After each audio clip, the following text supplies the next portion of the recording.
Hello everyone. A very good morning to all of you friends. Welcome to Education with Rani Shukla. Today we will discuss a very important topic which name is Kshetriya Andolan. And friends, it is very important if you are a student of PGT, TGT or MPS. So friends, let's start our video.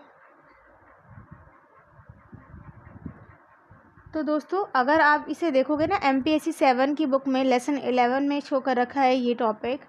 और वैसे भी अगर हम अपने संपूर्ण राजनीतिक और सामाजिक स्तर को देख के जितने भी सामाजिक आंदोलन हुए उसमें क्षेत्रीय आंदोलन जो था उसकी महत्वपूर्ण भूमिका है।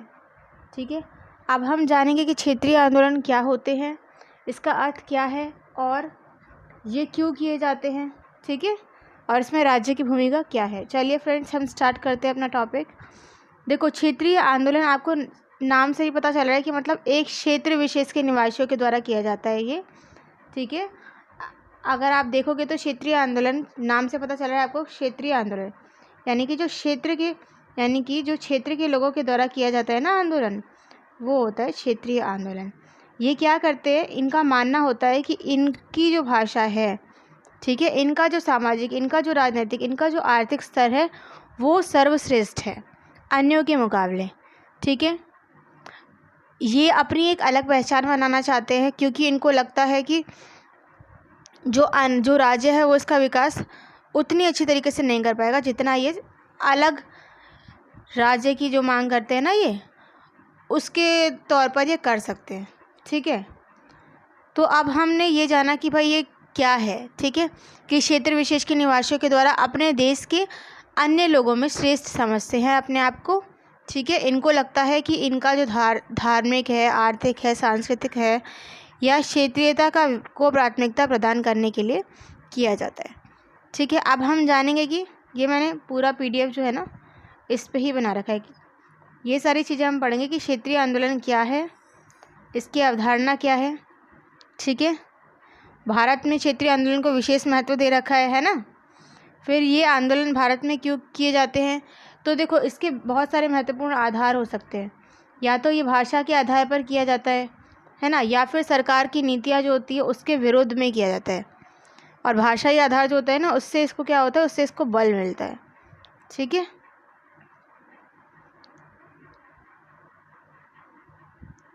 यहाँ पे क्षेत्रवाद के प्रकारों को डिस्कस कर रखा है कि इसके 3 प्रकार होते हैं: अधिराज्य क्षेत्रवाद, अंतर्राज्यीय क्षेत्रवाद और अंतर्राज्यीय क्षेत्रवाद।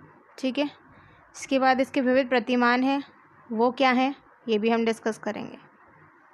ठीक है, तो चलिए हम स्टार्ट करते हैं। जैसा कि मैंने आपको बताया था कि क्षेत्रीय आंदोलन के तहत क्षेत्र के निवासी जो होते हैं उनको लगता है कि उनका जो देश के अन्य लोगों में वो सर्वश्रेष्ठ हैं। अपने आर्थिक, सामाजिक और सांस्कृतिक क्षेत्रीयता को प्रदान करने के लिए वो क्या करते हैं, क्षेत्रीय आंदोलन करते हैं। ठीक है, और भारत में विविध संस्कृति और सभ्यता वाले देश रहते हैं, है ना। इसके कारण ये समस्या आती है कि इसमें शामिल एक क्षेत्रीय आंदोलन। स्वतंत्रता प्राप्ति के बाद ये जो क्षेत्रीय आंदोलन था ना, इसको महत्वपूर्ण रूप से मतलब प्रभावित हुए ये आंदोलन। ठीक है, इन्होंने क्या किया, अपनी स्वायत्तता की मांग की। किसकी मांग की थी इन्होंने अपनी स्वायत्तता की मांग की थी। ठीक है, अपने एक अलग राज्य की मांग की थी ताकि ये जो है ये मोर पावरफुल हो सके। इनका जो राजनीतिक स्तर है, सामाजिक स्तर है, आर्थिक स्तर है, ठीक है, ये सारे स्तर पे क्या हो सके, मोर पावरफुल हो सके, इनकी अपनी एक स्वतंत्र पहचान स्थापित हो। ठीक है, अब ये है क्रमबद्ध अवधारणा और अंतर्दृष्टि। यानी कि अगर हम भारत में देखें तो भारत में क्षेत्रीय आंदोलन को विशेष महत्व दे रखा है। ये जो आंदोलन है ये किस लिए किए जाते हैं, मैंने आपको बताया कि ये जो आंदोलन है वो किस लिए कहते हैं, वो क्षेत्रीय पहचान के लिए किए जाते हैं या फिर अपना अस्तित्व स्थापित करने के लिए किए जाते हैं। किसके द्वारा किए जाते हैं, उसी क्षेत्र विशेष के लोगों के द्वारा किए जाते हैं। ठीक है, सरकारी नीतियों के विरुद्ध किए जाते हैं। भाषा का आधार जो होता है उससे इस आंदोलन को अत्यधिक बल मिलता है। ठीक है, अब अगर हम देखें रिसेंट में तो भारत में अभी 28 राज्य हैं और 8 केंद्र शासित प्रदेश हैं। ठीक है, फिर भी नए राज्यों की मांग जो है वो उठ रही है। अब किन किन राज्यों की मांग उठ रही है, देखो जैसे लगभग 31 मांग उस वक्त ऐसी थी जैसे कि यूपी में पूर्वांचल की, है ना, और हरित प्रदेश की, बिहार में मिथिला की, असम में बोडोलैंड की मांग की जा रही थी। ठीक है, यहाँ पर राज्य संबंधी मांग उठ रही थी। अब अगर हम देखें क्षेत्रवाद के क्या प्रकार हैं, तो क्षेत्रवाद के प्रकार निम्न हैं। इसके प्रकारों के अंदर 3 आते हैं। एक होता है आपका अधिराज्यीय क्षेत्रवाद। अधिराज्यीय क्षेत्रवाद के अंदर क्या आता है, अधिराज्यीय क्षेत्रवाद के अंदर आता है आपका मुद्दों पर आधारित होता है अधिराज्यीय क्षेत्रवाद। ठीक है, फिर सेकंड है आपका अंतर्राज्यीय क्षेत्रवाद। इसके अंदर जो राज्य है या राज्य की सीमा से लगे जो देश हैं, जो स्टेट्स है जिनसे वो समुद्री व्यापार करता है वो है, या फिर विविध संधियां हैं जिससे करते हैं, जो जल बंटवारे हैं, ये सारे संबंधी आंदोलन जो होते हैं इसके अंदर आते हैं। अतः राज्य अंतर्राज्यीय क्षेत्रवाद के अंदर क्या आता है, इसके अंदर आता है आपका मोटिव क्षेत्रवाद। इसका मोटिव क्या होता है, क्षेत्रवादी पहचान बनाना। ठीक है, चलिए अब हम बढ़ते आगे। अब हम अगर इसके प्रतिमान की बात करें तो इसके प्रतिमान के अंदर क्या है, इसके प्रतिमान के अंदर ये कहा गया है कि जो भारत है उसमें विविध कारकों को योगदान दिया गया है, जिसके अंदर सामाजिक, ऐतिहासिक, सांस्कृतिक, भौगोलिक और आर्थिक कारक का योगदान जो है क्षेत्रीय आंदोलन के अंदर महत्वपूर्ण है। भाषा के आधार पर इनका अपना स्थानीय नेतृत्व मजबूत करने, आर्थिक स्थिति सुधार करने के लिए भारत के लोगों से ये लोग क्या करना चाहते हैं, अलग होना चाहते हैं। इनको लगता है कि ये जो अपना इकोनॉमिक स्टैंडर्ड है उसको इम्प्रूव करेंगे, और ये इकोनॉमिक स्टैंडर्ड इम्प्रूव करने के लिए क्या करते हैं, ये चाहते हैं कि राज्य से अलग हो जाए। ठीक है, भाषा के आधार पर स्थानीय नेतृत्व को मजबूत करने के लिए, आर्थिक स्थिति जो है उसमें सुधार करने के लिए, फिर राष्ट्रीय नेतृत्व के स्थान पर ये स्थानीय नेतृत्व चाहते हैं।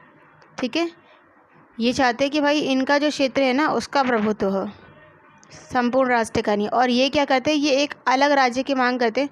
तो जो भारत है वो राज्यों का संघ है। ठीक है, अगर इस तरीके से सभी राज्य जो हैं वो अलग अलग राज्य की मांग करेंगे और सभी राज्य अलग ही तो जाएंगे, तो फिर भारत संघ शासित प्रदेश कैसे कहलाएगा।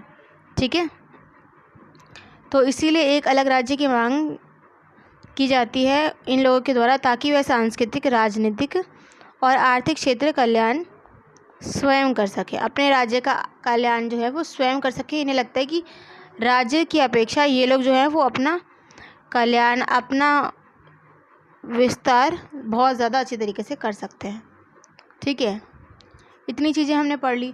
अब आगे आप ये लिख सकते हो कि इस प्रकार क्षेत्रीय आंदोलन के प्रति राज्य की प्रतिक्रिया जो है वो कठोर होगी, क्योंकि जो राज्य है वो ऐसे ही किसी भी राज्य के द्वारा जो मांग की गई है उसको स्वीकृति नहीं दे देगा, और ना ही उसको अलग राज्य की मांग अगर उसने की है तो उसको अलग कर देगा। उसको अलग करने का एक मेन रीज़न होना चाहिए। अगर लगेगा कि भाई ये सही रीज़न है तब उसको अलग राज्य की जो स्वतंत्रता की जो मांग है वो पूरी होगी, नहीं तो नहीं होगी।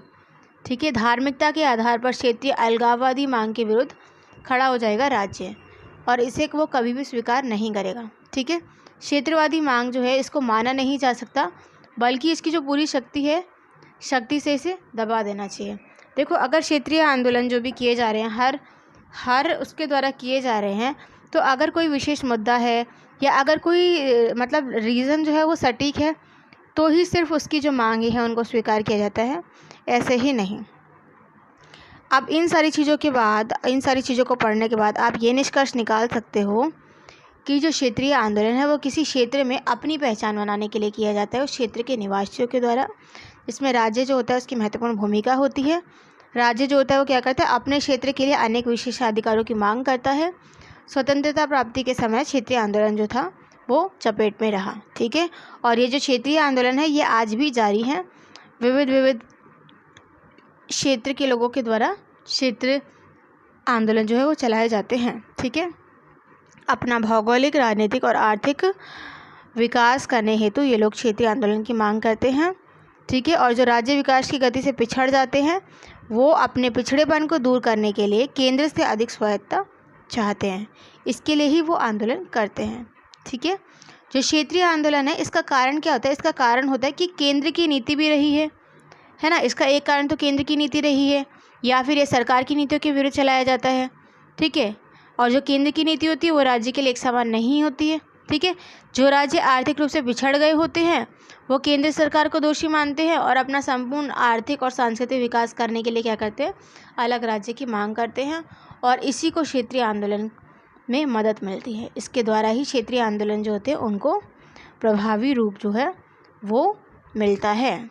ठीक है फ्रेंड्स, आई होप इतनी चीज़ें आप लोगों को क्लियर होंगी। मिलते हैं नेक्स्ट वीडियो में नेक्स्ट कंटेंट के साथ। आई होप ये वीडियो आपके लिए हेल्पफुल रही हो। अगर आपको ये वीडियो पसंद आए तो लाइक, शेयर और सब्सक्राइब ज़रूर कीजिएगा। Okay friends, take care, have a nice day. Thank you so much for watching my video.